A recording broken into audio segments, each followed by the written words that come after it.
Dulu Imam Syafi'i itu bencinya sama orang kaya itu Masya Allah, karena beliau lahir miskin dari komunitas miskin, dan beliau referensinya miskin itu lebih menyelamatkan karena lebih ringan hisabnya. Itu malaikat bagian hisab. Kalau ngisab orang miskin kan pusing, nggak ada yang bisa dihisab kan. Mau dihisab apanya, hanya beras 1 kilo kan nggak ada dosanya kan, karena darurat. Tapi setelah beliau ngaji usul fikih masyhur itu, beliau datang ke Muhammad bin Hasan As-Syaibani. Ini asal usul beliau ngarang kitab Ar-Risalah. Itu emas itu tumpuan di meja. Kalau ngitung uang itu di depan umum. Makanya ini juga jadi fikih.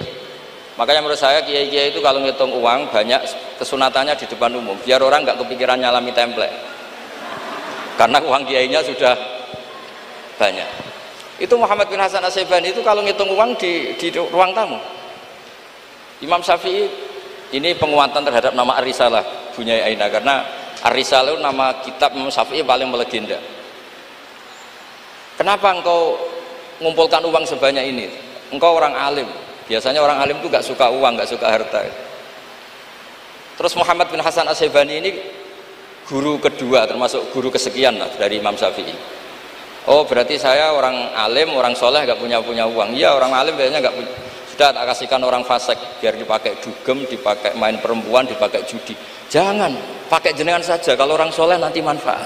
Oh berarti orang soleh oleh sugih pun angsal-angsal. Semenjak itu Imam Syafi'i berpikir rubah. Awal perubahan itu karena beliau ngaji sama Muhammad bin Hasan As-Syaibani, beliau menjadi al-usuli, orang yang berpikir secara usul fikih. Lama-lama terus beliau ngarang kitab yang terkenal itu namanya kitab Ar-Risalah. Assalamualaikum warahmatullahi wabarakatuh. Kembali lagi di channel Gambas LJ. Kali ini kita akan menyajikan videonya Gus Ba yang sedang mengaji di Lirboyo. Kali ini sangat istimewa karena didampingi oleh Bu Khofifah atau calon gubernur yang akan diselenggarakan nanti bukan kemarin. Oke, langsung simak pengajian Gus Ba kali ini. Gas. Bismillahirrahmanirrahim. Uang menit mau nggih. Untuk kau pun saya.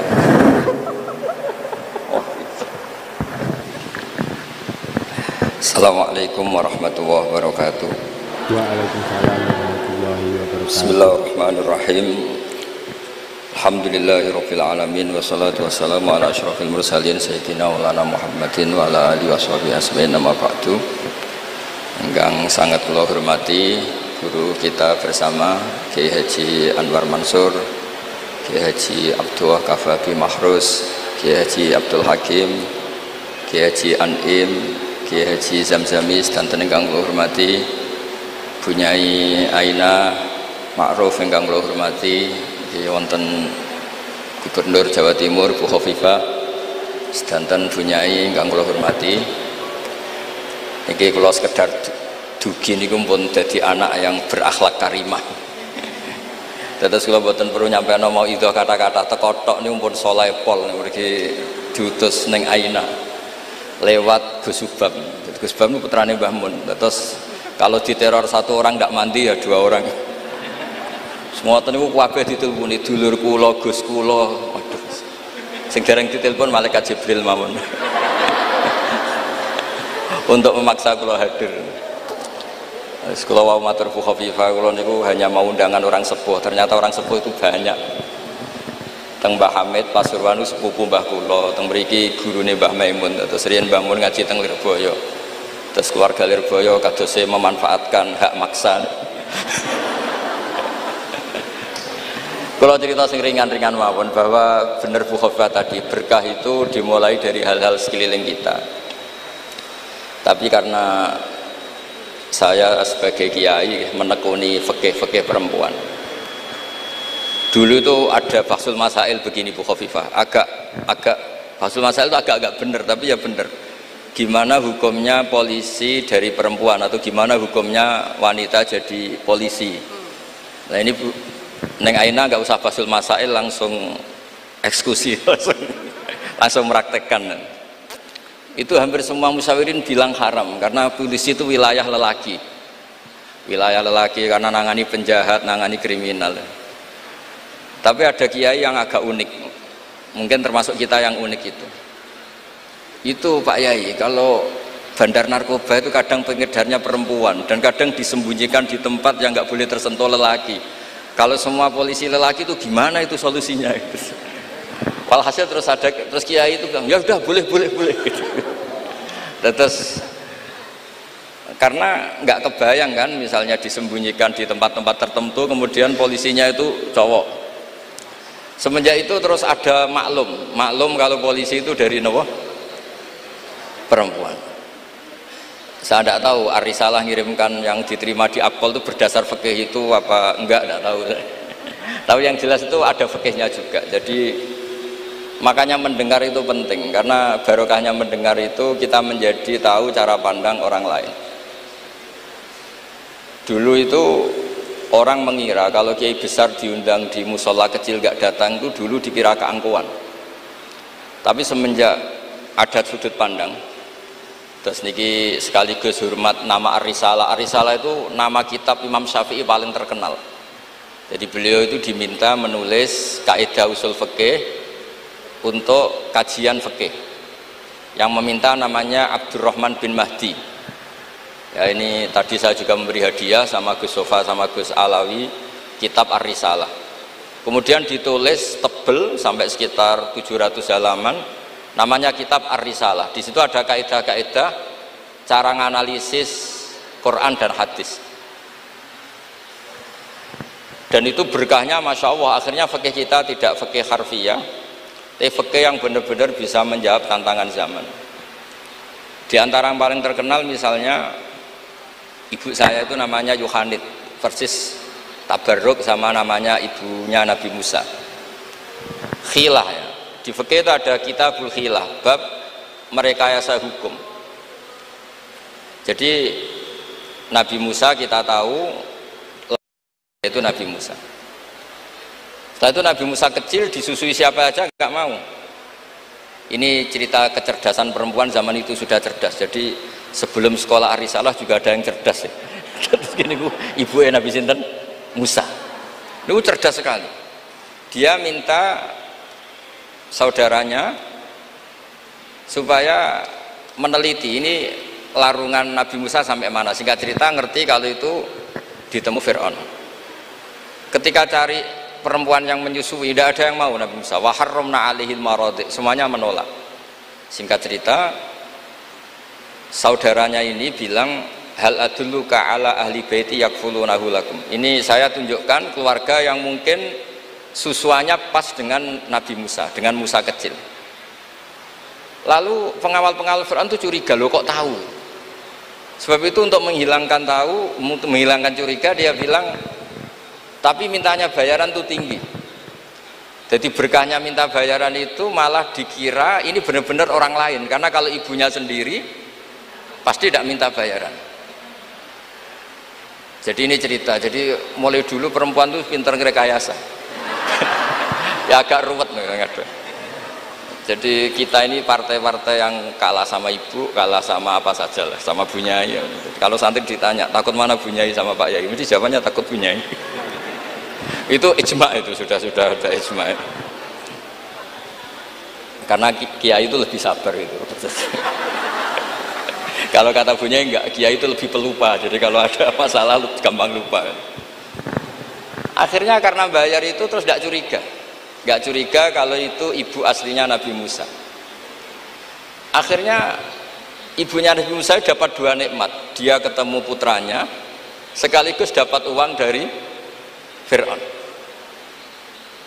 Jadi Quran kalau mencontohkan perempuan itu luar biasa. Ada lagi contoh Asia. Perempuan itu memang misteri. Ada yang istrinya Fir'aun jadi wanita hebat, yaitu Asia. Ada yang harusnya solihah kelas papan atas karena istrinya Nabi Nuh, malah enggak. Sehingga pola-pola fikih perempuan, saya ulang lagi, pola-pola fikih perempuan itu Imam Syafi'i ngarang. Itu kalau sudah tentang perempuan itu ya pusing. Jadi ternyata pusing itu kalau ditarik ke atas.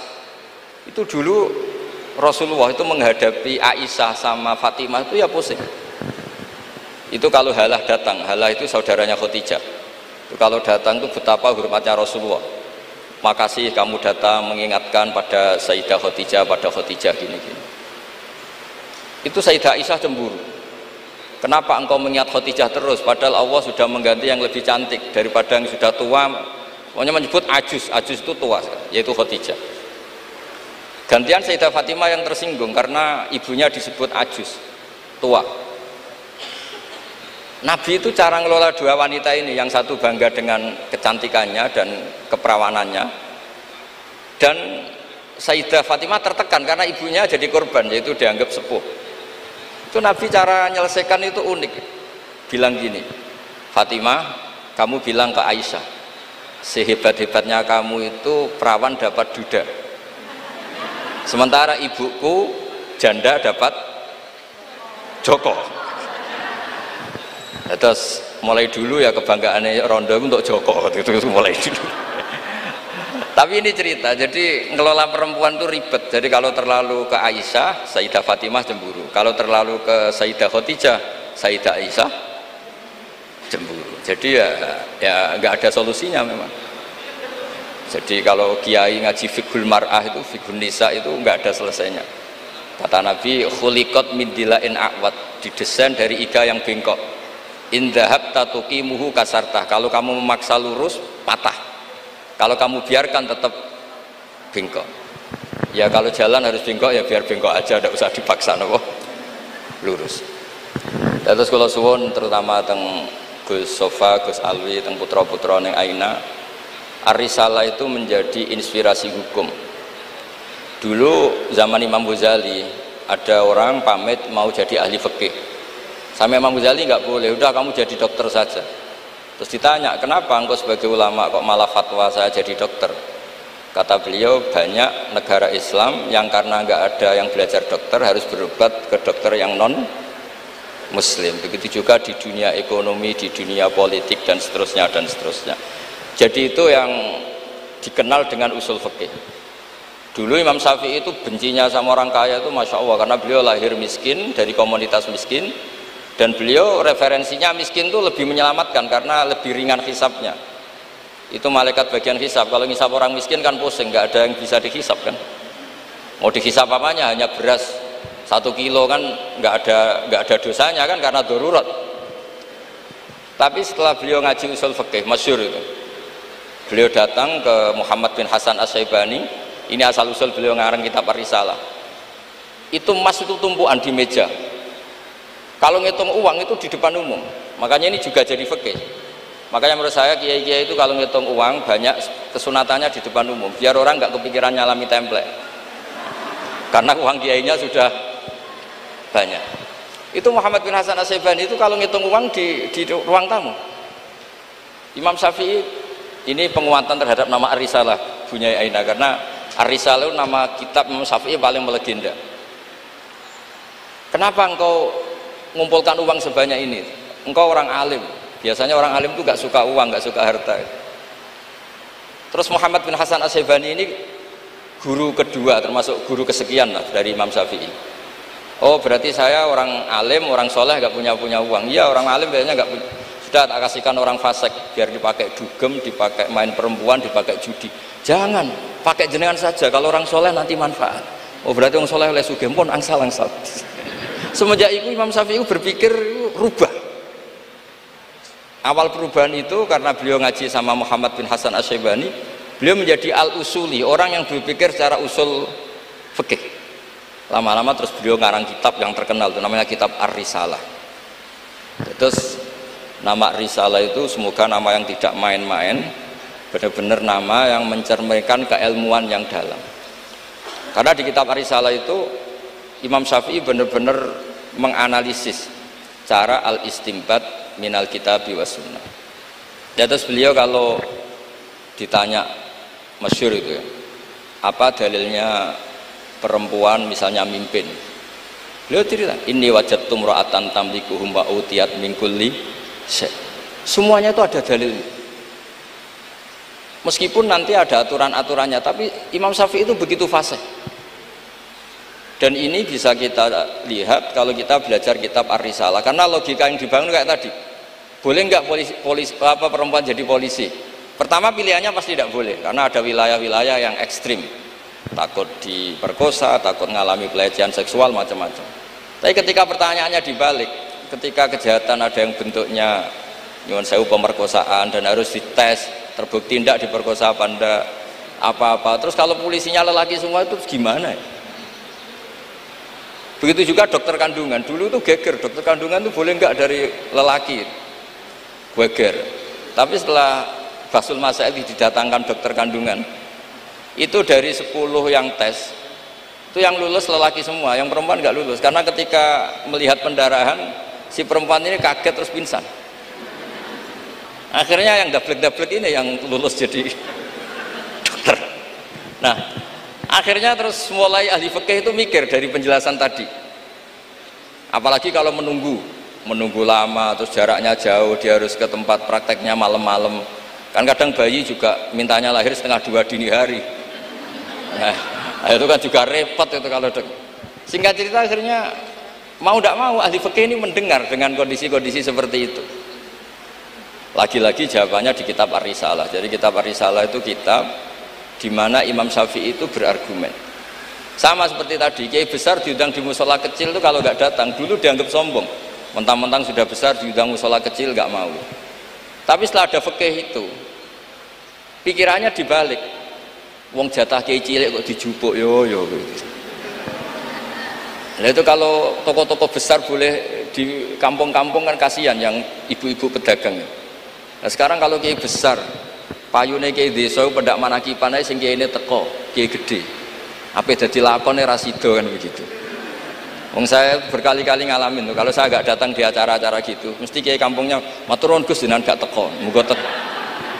Ya karena mereka jadi lakon tapi kalau saya datang kan mahjub. Nah itu kan terus jadi mindset fikih juga. Ternyata cara pandang, oh nak teko kiai yang sopan, kiai gede kok diundang musola cilik teko. Itu mungkin kata orang banyak seperti itu, tapi tanyakan kiai RT itu. Sopan opo?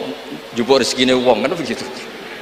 Nah, fikih-fikih seperti ini itu adanya di kitab Ar-Risalah itu. Jadi Ar-Risalah itu kitab yang luar biasa. Jadi berkali-kali kalau matur sudut pandang itu harus kuat.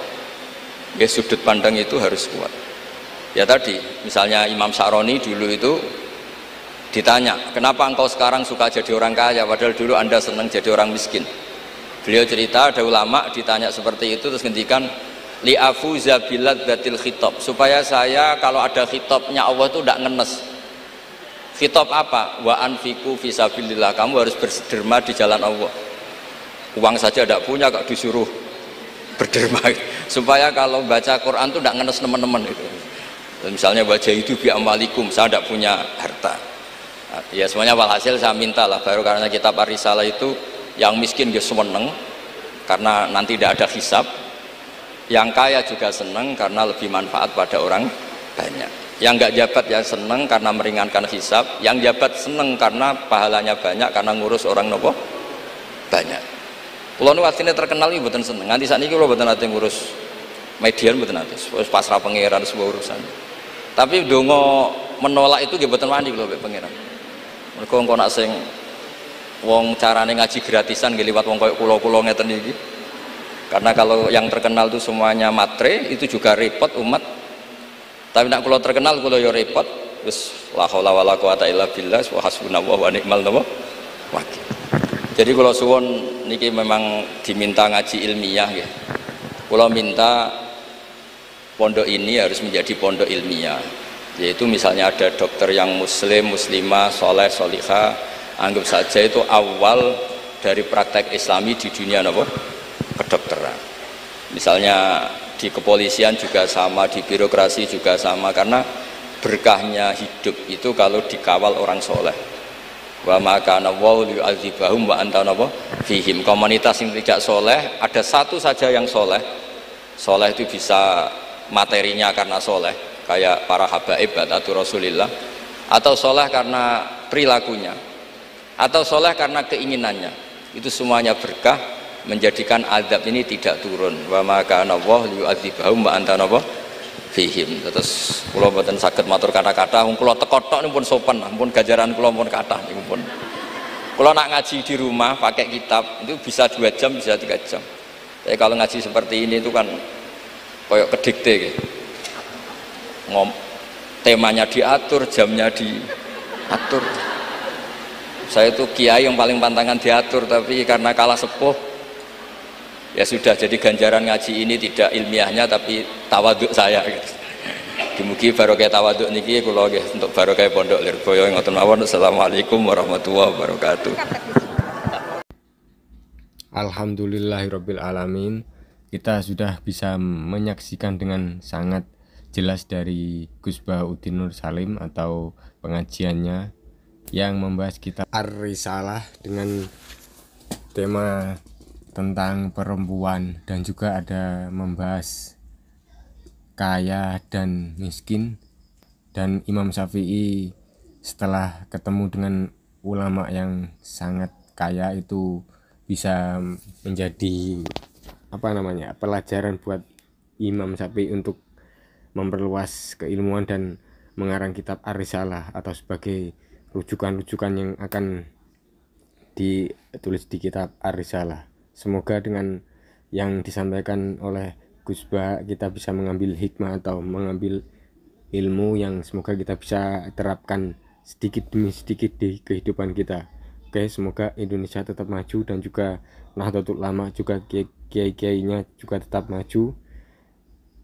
Channel edukasi masyarakat Gambas LJ. Wassalamualaikum warahmatullahi wabarakatuh. Semoga manfaat.